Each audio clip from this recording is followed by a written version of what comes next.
Hi guys, welcome back to Global English with Tadela. Today we're going to learn about causative verbs. ዛሬ ስለ causative verbs እንማራለን. What is a causative verb? Causative verb ማለት ነው. Causative verbs are action verbs that cause someone else to do something. Causative verb ማለት ነው ምክንያታዊ ግስ ማለት ነው. A causative verb is a causal verb. ምንድነው ግሱ ምንድነው ምክንያታዊ ነው. Causal verb ማለት ነው. ስለዚህ ምክንያታዊ ድርጊትን የሚገልጹ ግሶች ምን ተብለው ይጠራሉ? causative verb ይባላል። So causative verbs are action verbs that cause someone else to do something. ምን ማለት ነው? አንድ ድርጊት እንዲከወን ሁለት አይነት ሰብጀክቶች ይኖራሉ። ስለዚህ የመጀመሪያው ሰብጀክት የሁለተኛው ሰብጀክት ድርጊቱን እንዲያከናውን የሚያዝበት ወይም ደግሞ ምክንያት የሚሆንበት ግስ ነው ማለት ነው። These are causative verbs. Those causative verbs require double subjects. The first subject of the causative verb causes the next subject to do something else. የመጀመሪያ እነዚህ causative verbs ምን አይነት ሰብጀክት ይፈልጋሉ ማለት ነው? ሁለት double subject ይፈልጋሉ። ሁለት አይነት ሰብጀክት ይፈልጋሉ ማለት ነው። ማንኛውም አረፍተ ነገር ይህ ስትራክቸር አለው። ሰብጀክት አለው፣ verb አለው፣ action አለው። ሰብጀክት አለው፣ verb አለው፣ object አለው። Here the subject is the door of the action. ይህ ሰብጀክቱ ምንድነው? የድርጊቱ ፈጻሚ ነው ምንለው። Subject is the door of the action whereas the verb that shows an action. ይሄ ደግሞ ምን የሚያሳየው? action ነው የሚያሳየው. Object is the receiver of the action done by the door of the subject. በድርጊቱ ባለቤት የተከናወነውን ድርጊት የሚቀበል ይህ ተቀባይ ምን እንላለን? receiver of the action object እንላለን። ስለዚህ ኖርማሊ እኛ የምናውቀው ሰብጀክት ቨርብ አግሪመንት ይሄ ነው። ነገር ግን in the structure subject plus verb object if there is any of the causative verb we may use the double subject. ይሄኛው ማንኛውም ምንድነው action verb ከሆነ ነው። ከዚህ ጋር ግን causative verbs ከሆኑ ሰብጀክቱ ምን ይሆናል ማለት ነው? double subject ይሆናል ወይም ሁለት ሰብጀክት ይሆናል። like subject እዚህ ጋር ይሄኛው ሰብጀክት ኤ ነው፣ ሌላ ቢ የተባለ ምን አለ ማለት ነው? ሰብጀክት አለ ማለት ነው። ስለዚህ በዚህ ጊዜ ምን ተጠቀም ማለት ነው? ደብል ሰብጀክት አለ ማለት ነው። causative verb ከሆነ ምን አለ ማለት ነው? ሁለት አይነት ሰብጀክት ይኖረናል ማለት ነው። የመጀመሪያው ሰብጀክት door of the action ነው፣ ልክ እንደዚህኛው። ነገር ግን የሁለተኛው ሰብጀክት ምንድነው? this is like executive. The second subject is the executive all that causes the next subject to do something else. ይሄኛው ሰብጀክት ይሄኛው ሰብጀክት ሌላ ድርጊት እንዲከውን ምክንያት የሚሆነው ነው ማለት ነው። ምክንያቱ ምንድነው? verb ምን ስለሆነ causative verb ስለሆነ። ምክንያታዊ ግሶች ማለት ቀደም እንደናለ a causative verb is an action verb that causes someone to do something else. አንድ የአረፍተ ነገር ባለቤት ሌላኛውን የአረፍተ ነገር ባለቤት ድርጊት እንዲከውን ምክንያት የሚሆንበት ነው ማለት ነው። ስለዚህ causative verb make, get, let, help and have ከሆነ ሰብጀክቱ ምን ይሆናል ማለት ነው? double subject ይሆናል ወይም ሁለት ሰብጀክት ይኖራል ማለት ነው። ስለዚህ ስትራክቸር ምንድነው? subject plus causative verb plus object. This is the structure of the sentence with the causative verb. ምን ከሆነ causative verb ከሆነ ግን normal subject verb አግሪመንቱ subject plus verb plus object ነው ማለት ነው። ስለዚህ እስኪ የcausative verb ትርጉሙ ምንድነው? With the first causative verb make, what is the causative in this sentence? Made. However, it is a past simple form of the verb make. It is a causative verb. Don't forget the causative verbs are like. Now here are the causative verbs. The teacher made the students stay late. አስተማሪው ተማሪዎች እንዲቆዩ አደረጋቸው። The teacher made the students stay late. በዚህ አረፍተ ነገር ውስጥ ሁለት ሰብጀክት አለ ማለት ነው። The first one is the teacher and the next one is the students. ሁለተኛ ሰብጀክት አለ ማለት ነው። እሺ የሁለተኛው ፓርት ላይ ስናይ the students stay late ተማሪዎቹ ቆዩ። አሁን በዚህ subject verb agreement ውስጥ this is the subject of the door of the action well this is a verb it's not a causative verb. ሁለተኛው የመጀመሪያው ላይ ግን the teacher made the students this is the subject which is the door of the action and this is a causative verb. ይሄ ምንድነው? causative verb ነው። The students by itself is the object of the first sentence. የመጀመሪያው አረፍተ ነገር ይሄ ምንድነው? object ነው ማለት ነው። However, it is the subject for the next one. The subject for the next one. ስለዚህ ለመጀመሪያው አረፍተ ነገር ይሄ ምንድነው? ተሳቢ ነው። ታዲያ made የሚለው causative verb ምንድነው ትርጉሙ? The teacher and ይሄኛው ምንድነው? ምን አይነት ሰብጀክት ነው ይሄኛው? ኤ የተባለው ሰብጀክት ነው። ይሄኛው ደግሞ ሁለተኛው ሰብጀክት ነው ማለት ነው። መምህሩ ተማሪዎች እንዲቆዩ አደረጋቸው። መምህሩ ተማሪዎች እንዲቆዩ አደረጋቸው። ስለዚህ ሁለተኛ ሰብጀክት አለ ማለት ነው። የመጀመሪያው ተማሪዎች ቆዩ የሚለው የመጀመሪያው ይሄኛው ተማሪዎች ቆዩ የሚለው የመጀመሪያው ሰብጀክት ነው። ሁለተኛው ደግሞ the teacher let the students stay late. the teacher made the students stay late ማለት ይሄኛው ሰብጀክት ይሄኛውን ሰብጀክት ድርጊቱን እንዲከውን ምን አደረገ? ኦርደር አደረገ ወይም ምን ሆነ? ኮዝ ሆነ። that's why it is a causative verb. So in causative verb the first subject of the sentence cause the next subject to do something else. ያው ለመጀመሪያው ሰብጀክት የሁለተኛው ሰብጀክት ምን ያደርግ? ድርጊት እንዲከውን ምን ይሆናል ማለት ነው? ምክንያት ይሆናል ማለት ነው። this is the executive and this is the door of the action ይባላል because the verb is causative. okay ትርጉሙ ምንድነው? the students did want to stay late but the teacher forced them. ተማሪዎች እንዲቆዩ አልፈለጉም፣ ነገር ግን አስተማሪው እንዲቆዩ አደረጋቸው። ስለዚህ ምክንያት የሆነው ምንድነው? አስተማሪው ነው ማለት ነው። አስተማሪው ተማሪዎች እንዲቆዩ አደረጋቸው። what is the causative verb in this sentence? got. however it is the past simple form of the verb get. ይሄኛው ምንድነው? causative verb ነው got. she got a brother to help. ምን ማለት ነው? ሁለት አይነት ሰብጀክት አለ ማለት ነው። አሁን የመጀመሪያው causative verb, this is a causative verb and this is the subject. so brother is another subject and to help this is a kind of verb, not an active, not a causative verb, it is a normal verb.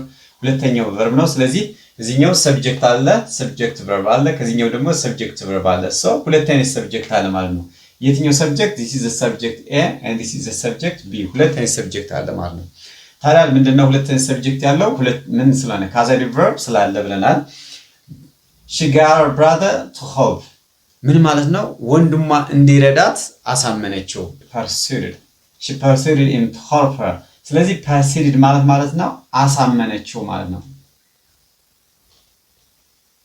ስለዚህ ምን ማለት ነው? አሳመነችው። ማሳመን በራሱ ምክንያት ነው ማለት ነው። ስለዚህ አሳመነችው ማለት ምክንያት ሆነችው ማለት ነው። በላገላለጽ she got her brother to help her, she persuaded him to help her ወይም ደግሞ እንዲያግዛት አሳመነችው። ለምን? ሁለት ሰብጀክት አለ። ስለዚህ እሷ ወንድሟን ምን እንዲያግዛት ነው ያደረገችው። so this is the first subject and this is the next subject. so here the verb is causative. ይህ ማለት ነው causative verb ስለሆነ ነው ማለት ነው። he let his kids watch TV. በዚህ አረፍተ ነገር ውስጥ በዚህ causative verb አለ፣ እዚህ ጋር ይሄም causative verb ነው። ስለዚህ this is the first subject A and this is kids, this is the next subject B, subject B. so watch is another verb, not a causative verb. ስለዚህ ምን አለ ማለት ነው? አሁንም ሁለት አይነት ሰብጀክት አለ ማለት ነው። he let his kids watch TV ምን ማለት ነው ትርጉሙ? he allowed them to watch TV ማለት ነው። ቲቪ እንዲያዩ ፈቀደ፣ ቲቪ እንዲያዩ ፈቀደላቸው። ስለዚህ he let his kids watch TV ማለት ነው he allowed them to watch TV in a sense ቲቪ እንዲያዩ ምናል ፈቀደላቸው፣ ቲቪ እንዲያዩ ፈቀደላቸው። ስለዚህ ምን አደረገ ማለት ነው? allowed ማለት ነው። so let is allowed, another term of another aspect of causative verb. he let his kids watch TV, he allowed them to watch TV. ስለዚህ allowed ማለት ነው። let ማለት ከዚህ ጋር ማለት ነው allowed ነው። ስለዚህ ምክንያት ነው ማለት ነው። አራተኛው ምሳሌ በምንድነው? help is another aspect of causative verb. she helped me to cook dinner. you're going to leave out here she helped me cook dinner or she helped me to cook dinner. እሺ በዚህ subject verb argument ውስጥ ደግሞ ምን አለ? causative verb የታለ? help is another example of causative verb. የመጀመሪያው ሰብጀክት ይሄ ነው። ሁለተኛው ሰብጀክት ምንድነው ማለት ነው? hidden subject ነው። እዚህ ጋር ያለው ኦብጀክት ነው፣ ይሄ ኦብጀክት ነው። ግን instead ምን አለ ማለት ነው? hidden subject አለ። instantly understood የሆነ በግልጽ ታዋቂ የሆነ ሰብጀክት አለ ከዚህ ጋር ማለት ነው። because here is a verb, this is another kind of verb, dinner is the object. so me I cook dinner ማለት ነው። in a sense ምን ማለት ነው? I cook dinner ማለት ነው። I cook dinner. ስለዚህ እዚህ ጋር ምን አለ ማለት ነው? another hidden subject አለ. it is instantly understood. I cook dinner but I want someone to help me. so she helped me to cook dinner. እንድሰራ አገዘችኝ፣ እንድሰራ አገዘችኝ። ስለዚህ ይሄኛው ሰብጀክት እኔን ሂርን ሰብጀክቱን እኔ ምን አድርጓል ማለት ነው ሄልፕ አድርጓል ወይም አሲስት አድርጓል ማለት ነው። she helped me cook dinner or she helped me to cook dinner። ስለዚህ የመጀመሪያ ሰብጀክት አለ፣ ሁለተኛው ሰብጀክት አለ፣ እዚህ ሌላ another action verb አለ። here is also an action verb of an example of a causative verb help። የመጀመሪያው የካዛሪ verb ምንድነው help ምሳሌ ነው ማለት። ስለዚህ she helped me cook dinner or she helped me to cook dinner ትርጉሙ ምንድነው she assisted me። ስለዚህ assist ማለት ነው የመጀመሪያው causative verb help ትርጉሙ ምን ማለት ነው assist ወይም advocate ማለት ነው። here is an example of causative verb help with the sentence today I will go for a picnic። ዛሬ ለሽርሽር እወጣለሁ። before I have my hair cut, I have my shoe cleaned, I have my clothes washed። ምን ማለት ነው ዛሬ ለሽርሽር እወጣለሁ ከዛ በፊት ግን እነዚህ ስራ ማሰራት አለብኝ። እኔ አይደለሁም የምሰራው ድርጊቱን ሌላ ሰው ነው የሚሰራው። ቅድም እንዳልኳችሁ ካዛቲቭ ቨርብ አሁን ምንድነው ደብል ሰብጀክት አለ እዚህ ላይ እኔ ኤክስኪዩቲቭ ነኝ ማለት ነው። እኔ ምንድነው ኤክስኪዩቲቭ ነኝ ወይም ምን ማለት ነው ሌላ ሰው ድርጊቱን እንዲከውን እኔ ኦርደር አደርጋለሁ ወይም ደግሞ ሪንፎርስ አደርጋለሁ ወይም ደግሞ አደርጋለሁ ፐርሚት አደርጋለሁ ወይ አለው አደርጋለሁ። ስለዚህ እኔ እዚህ ላይ ምንድነው ኤክስኪዩቲቭ ነኝ ማለት ነው። የድርጊቱ አስፈጻሚ ነኝ ማለት ነው። ድርጊቱ የሚፈጽመውስ ሌላ ሰብጀክት አለ። ቀደም እንዳልኳችሁ ሂድን ሰብጀክት ነው እዚህ ጋር ያለው ወይም ድብቅ ሰብጀክት ነው። ኢንስታንትሊ ግን አንደርስቱድ ይደረጋል። ስለዚህ ቀደም እንዳልኳችሁ አይነት ሰብጀክት ቨርብ አግሪመንት ነው ማለት ነው። so today I'll go for a picnic before እዚህ ምን ስለሆነ ቨርቦቹ ካዛቲቭ ቨርብ ስለሆነ እዚህ ጋር የተጠቀሙት ካዛቲቭ ቨርብ አይታል have። ስለዚህ እዚህ ጋር እኔ ኤክስኪዩቲቭ ነኝ ድርጊት እንዲፈጽም ሁለተኛው ሰብጀክት ኦርደር ማድረግ ነኝ። ሁለተኛው ሂድን ወይም ኢንስታንትሊ አንደርስቱድ የሆነ ሰብጀክት ደግሞ ድርጊቱን ይከውናል ማለት ነው። ይሄ ማለት ነው I my hair cut ፀጉሬን እቆረጣለሁ። ስለዚህ ፀጉሩ የሚቆርጠኝ ያው ይታወቃል ኢንስታንትሊ አንደርስቱድ ነው ፀጉሩ የሚቆርጠው ነው። ስለዚህ እኔ ነኝ እንዲቆርጠኝ ማድረገው። እዚህ ላይ ምንድነኝ እኔ ኤክስኪዩቲቭ ነኝ ምንድነው ድርጊት አስፈጻሚ ነኝ። I have my hair cut ሁልጊዜ በካዛቲቭ verb ይሄ have ስንጠቀም ይሄ ምንድነው V3 ነው። however it is an example of exceptional verb this is V3 and this is V3 ሶስተኛው past participle form of the verb ነው የምንጠቀመው ከካዛቲቭ verb have ጋር ማለት ነው። ነገር ግን ይሄ ሴንቴንስ በራሱ ምንድነው present simple tense ነው ማለት ነው past አይደለም። VC ስለሆነ past ሳይሆን present simple tense ነው። ድርጊቱ ምን ስለሆነ ነው passive ስለሆነ ነው። passive እና active የሚባል ኤግዛምፕል አለ። አክቲቭ ምንድነው ዶር ኦፍ ዚ አክሽኑ አክቲቭ ከሆነ ይሄ ቪ1 ይሆን ነበር ቀድም እንዳየ ነው። አሁን ግን እዚህ ጋር ምንድነው ፓሲቭ ነው።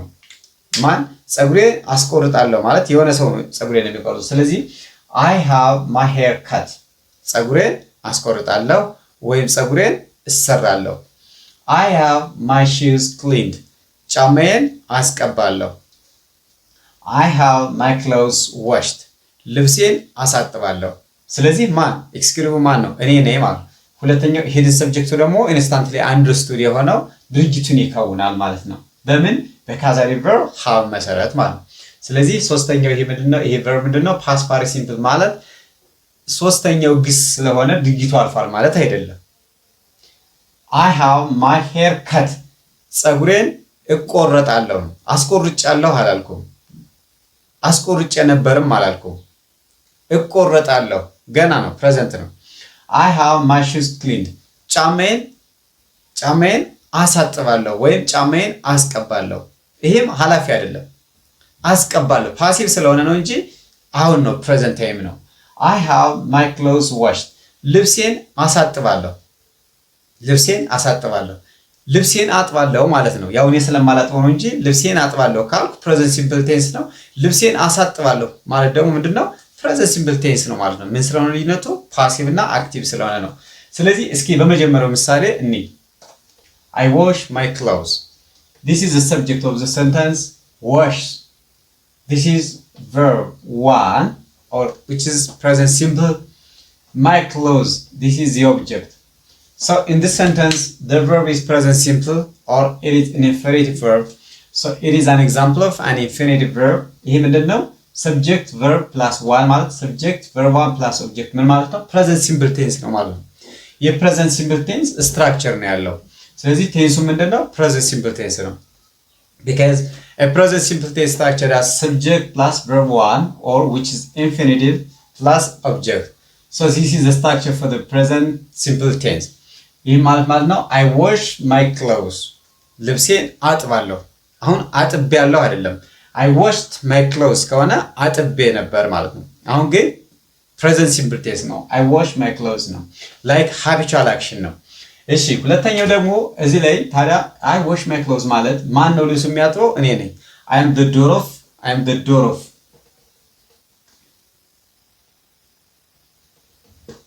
Here I'm the door of the action. እኔ እዚህ ጋር ምንድነው door of the action ነኝ ወይ ለድርጊቱ ፈጻሚ ነኝ። ሁለተኛ ያልኳችሁ አለው ግን ካዛሪ verb haveን ተጠቅሜ ሌላ ሰው ድርጊቱን እንዲሰራልኝ ሳደርግ የምጠቀመው ካዛሪ verb ምን ይሆናል ማለት ነው? ስትራክቸሩ I have. እሺ አሁን I wash my clothes. I'm the door of the action here. But I have my clothes washed. ልብሴን አሳጥባለሁ. I wash my clothes. ልብሴን አጥባለሁ. I have my clothes washed. ልብሴን አሳጥባለሁ. So here V3 ስለሆነ ከዚህ ጋር ምን ስለሆነ V3 ስለሆነ ድርጊቱ አልፏል ማለት አንችልም። የዚህ ስትራክቸር present simple tense ነው። ይሄ ምን ይባላል? So this is a present simple tense and this is the present simple tense. ሁለቱ ምንድነው? ተመሳሳይ ቴንስ ነው ማለት ነው። I wash my clothes. I have my clothes washed. ልብሴን አጥባለሁ፣ ልብሴን አሳጥባለሁ። ስለዚህ ይሄ present simple tense ነው ማለት ነው እንጂ V3 ስላለው past ነው ማለት አንችልም። እሺ በዚህ ምሳሌ እስኪ 12 አይነት ቴንሶችን እንመልከት። ይሄኛው ደግሞ present continuous ሲሆን a present continuous that of the structure subject plus verb of be in the infinitive plus verb with the ing. የpresent simple tense structure ምንድነው? subject plus verb of be 1 plus verb with the ing plus object. This is the structure for the present continuous. ይህ የpresent continuous ምንድነው? structure ነው። በዚህ መሰረት ታዲያ አንድ ምሳሌ እንውሰድ። It's the present continuous. ይሄ ምንድነው? የpresent continuous tense ነው። ስለዚህ ይሄኛው ምን የለው? causal verb የለው። causal verb have ስንጠቀም ደግሞ እንዴት እናደርጋለን ማለት ነው? I'm washing my clothes. This is the present continuous tense. And also this is the present continuous tense with the causal verb have. I'm washing my clothes. I'm having my clothes washed. ልብሴን እያጠብኩ ነው። ልብሴን እያሳጠብኩ ነው። This is the structure for the present perfect tense. So a present perfect tense that of the structure subject plus verb of have or has. It is according to the plurality of the subject and plus the past participle form of the main verb. የሶስተኛው ግስ የግሱ ሶስተኛ tense of verb form አለ ማለት ነው። ስለዚህ የpresent perfect structure ምንድነው? ይሄ ነው። ታዲያ የዚህን present perfect tense structure በካዛሪ verb እናያለ ማለት ነው። For example, okay, I've washed my clothes. ልብሴን አጥቤያለሁ። አሁን በካዛቲቭ verb ሌላ ሰው ልብሴን ደግሞ እንዳጠበው መናገር አለብኝ። This is an example of a compilation action expressed with the help of the present perfect tense. ይሄ ድርጊት ምንድነው? compilation ነው። Because this is the subject, this is verb of have, and this is V3, and this is the object of the sentence. So this is the structure for the present perfect tense. ይሄ ድርጊት የሚገልጸው ምንድነው? A present perfect tense to express an action that is recently completed. አሁኑኑ ያለቀን ድርጊት ለመግለጽ ነው። ስለዚህ በዚህ door of action ማን ነው? እኔ ነኝ ማለት ነው። So I washed my clothes. ልብሴን አጥቤያለሁ። የተፈለገው ልብሴን አሳጥቤያለሁ ለማለት ነው። ስለዚህ እንዴት እንላለን? እሺ የተፈለገው ልብሴን አሳጥቤያለሁ ነው። So I've had my clothes washed. ልብሴን አሳጥቤያለሁ. I've washed my clothes. I've had my clothes washed. It is another aspect of present tense. A present perfect continuous tense. ይሄ ደግሞ የአራተኛው የpresent tense አይነት present perfect continuous tense የሚባለው ነው። ይሄ አይነት ቴንስ ምን አይነት ድርጊት ለመግለጽ ነው ካለን we use a present perfect continuous tense to express an action that began before and is still ongoing or stopped. ይሄ ምን ማለት ነው? ቀደም ብሎ የቆየ ድርጊት የተጀመረን ድርጊት ለመግለጽ አሁን ያቆመ ወይም እየቀጠለ ላለ ሊሆን ይችላል። For example, I've been living in Addis for 10 years. ምን ማለት ነው? አሁንም አዲስ አበባ ነኝ። I began earlier before 10 years and still living here. So I have been living in Addis for 10 years. ስለዚህ ይህ ድርጊት አሁንም እንደቀጠለ ነው። ሊያቆምም ይችላል አንዳንዴ። ቴንስ ይሄ ፕሬዘንት ፐርፌክት ኮንቲኒየስ ቴንስ ምን አለ ማለት ነው? ዱሬሽን አለው ማለት ነው፣ ወይም የሆነ የቆይታ ጊዜ አለው ማለት ነው። I've been washing my clothes for an hour. I've been washing my clothes for an hour. ለአንድ ሰዓት ልብሴን ሳጥብ ቆይቼ ጨርሻለሁ። ወይም በማጠብ ላይ ሊሆን ይችላል። ይህን ድርጊት እየፈጸምኩት ያለው እኔ ነኝ። ስለዚህ የዚህ ፕሬዘንት ፐርፌክት ኮንቲኒየስ ቴንስ ፓሲቭ ፎርሙ ወይም ደግሞ ካዛቲቭ ቨርብ ኤክስፕሬሽኑ ምን ይሆናል? I've been having my clothes washed for an hour. I've been having my clothes washed for an hour. ልብሴን ለአንድ ሰዓት ያህል ሳሳጥብ ቆይቻለሁ። ስለዚህ ሳጥብ ቆይቻለሁ፣ ሳሳጥብ ቆይቻለሁ። ይሄኛው ምንድነው? ካዛቲቭ ቨርብ ኤክስፕሬሽን ነው ማለት ነው። አሁን ደግሞ የፓስት ቴንስ ኤክስፕሬሽኑን እናያለን ማለት ነው። ካዛቲቭ ቨርብ በፓስት ቴንሶች እናያለን። ቅድም ያየነው ፕሬዘንት ሲምፕል ቴንስ፣ ፕሬዘንት ኮንቲኒየስ፣ ፕሬዘንት ፐርፌክት እና ፕሬዘንት ፐርፌክት ኮንቲኒየስ ቴንስ አይተናል with the help of the causative verb have so አሁን ደግሞ ማየት ያለብን ምንድነው? ፓስት ሲሆን አሁንም እያልኳቸው ያለው 12 ቴንሶችን በካዛቲቭ ቨርብ have እንዴት መግለጽ እንደምንችል ነው። I washed my clothes. This is the subject, this is V2 and this is the object. So this is a past simple tense. እሺ አሁን I washed my clothes. ልብሴን አጥቤ ነበር። አሁን የተፈለገው ልብሴን አሳጥቤ ነበር ለማለት ነው። ስለዚህ I washed my clothes ልብሴን አጥቤ ነበር። I had my clothes washed ልብሴን አሳጥቤ ነበር። ይሄኛው ፓስት ሲምፕል ቴንስ ስትራክቸር ነው ማለት ነው። ይሄ ደግሞ የፓስት ቴንስ ሌላኛው አስፔክት ነው። I was washing my clothes ልብሴን እያጠብኩ ነበር። Okay, I was having my clothes washed. I was washing my clothes ልብሴን እያጠብኩ ነበር። I was having my clothes washed ልብሴን እያሳጠብኩ ነበር። ሁለተኛው የፓስት ቴንስ አስፔክት ነው። የትኛው? ፓስት ኮንቲኒየስ ቴንስ ማለት ነው። ፓስት ፐርፌክት ቴንስ I washed my clothes ልብሴን አጥቤ ነበር። የሆነ ድርጊት ከመስራቴ በፊት ነው የሚያሳየው። Past perfect tense always comes first as the past simple tense to express an formal and a later action. I had finished my homework before the light went off. I had had my clothes washed. ልብሴን አሳጥቤ ነበር የሆነ ስራ ከመስራቴ በፊት። ስለዚህ ይሄኛው past perfect tense ነው። ይሄኛው past perfect tense with the help of the causative verb. እዚህ ላይ had የሚለው ይሄ የመጀመሪያው causative verb ነው ወደ past simple tense ሲቀየር። ይሄኛው ደግሞ ምንድነው ፈንክሽን የሚያደርገው ወደ V3 ነው። V2 እና V3 ተመሳሳይ ስለሆነ ነው እንጂ እዚህ ላይ ሌላ verb ቢሆን V3 እንደሆነ ነው አንደርስታንድ እናደርገው። ይሄኛው ደግሞ ምንድነው V2 ነው ማለት ነው። I had been washing my clothes for an hour. I had been having my clothes washed. ልብሴን ለአንድ ሰዓት ያህል ሳጥብ ቆይቼ ነበር ሌላ ስራ የጀመርኩት። ልብሴን ለአንድ ሰዓት ሳሳጥብ ቆይቼ ነበር ሌላ ስራ የጀመርኩት። ስለዚህ ይሄኛው past perfect continuous tense ነው። ይሄኛው ምንድነው? past perfect continuous tense ነው ማለት ነው። I will wash my clothes.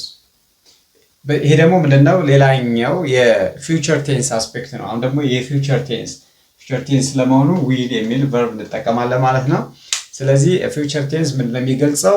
next ወይም futurity ነው የሚያሳየው። ስለዚህ I will wash my clothes ልብሴን ላጥብ ነው ወይም ደግሞ አጥባለሁ። I will have my clothes washed ልብሴን ላሳጥብ ነው። ስለዚህ ይሄ ምንድነው? simple future tense ነው ማለት ነው። simple future tense ነው ማለት ነው። future continuous tense ነው። I will be washing my clothes ልብሴን ነገ ሊሆን ይችላል። ያው ትንቢት አይነት ኤክስፕሬሽን ነው። I will be washing my clothes this moment. ይሄ ምን እንደዋለ ነው በካዛቲቭ verb I will be having my clothes washed. I will be having my clothes washed this moment tomorrow. I will be having my clothes washed. I will be having my clothes washed this moment tomorrow. ነገ ይሄኔ ልብሴን እያሳጠብኩ ነው። ነገ ይሄኔ ልብሴን እያጠብኩ ነው። ነገ ይሄኔ ልብሴን እያሳጠብኩ ነው። ስለዚህ ይሄኛው ምንድነው? another aspect of future continuous tense. ይሄኛው ደግሞ ሶስተኛው aspect of future tense which is called future perfect tense. future perfect tense ነው። future perfect tense ማለት perfection ያሳያል ድርጊቱ መከናወኑን፣ ግን future ነው። ምን ማለት ነው? እቅድ እንደ ማለት ነው። ለምሳሌ I will have finished my homework this moment tomorrow. ነገ ይሄኔ ሰርቼ ጨርሻለሁ። ቤስ completion in the near future ማለት ነው። በቅርቡ ሊጠናቀቅ የታቀደ ድርጊት ነው። I will have washed my clothes this moment tomorrow ነገ ይሄኔ ልብሴን አጥቤ ጨርሻለሁ ማለት ነው።